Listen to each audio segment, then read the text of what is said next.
J'ai reçu de Banggood les petits testeurs de tension que j'avais demandé, je suis trop content.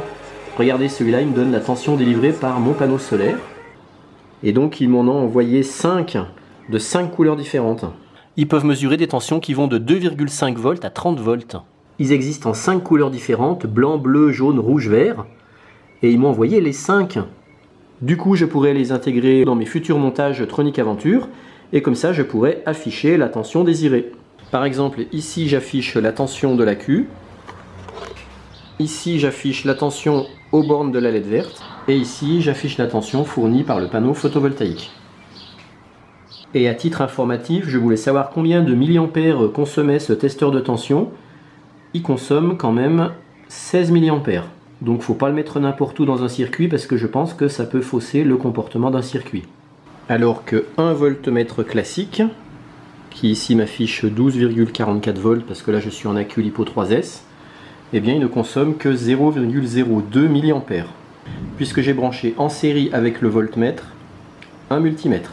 Donc on voit en effet qu'un voltmètre classique comme celui-là ou celui-là va moins prélever de courant que ces petits voltmètres là.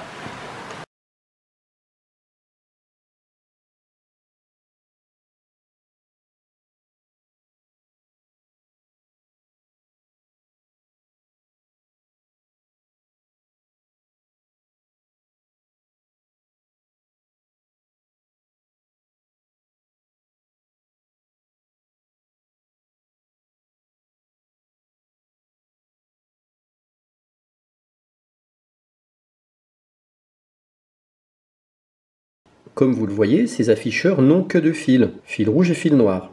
Ces 2 fils vont servir à la fois à alimenter l'afficheur à LED, à lui fournir l'énergie nécessaire pour afficher ce qu'on veut, et en même temps, c'est cette tension-là qui va justement s'afficher sur les petits afficheurs.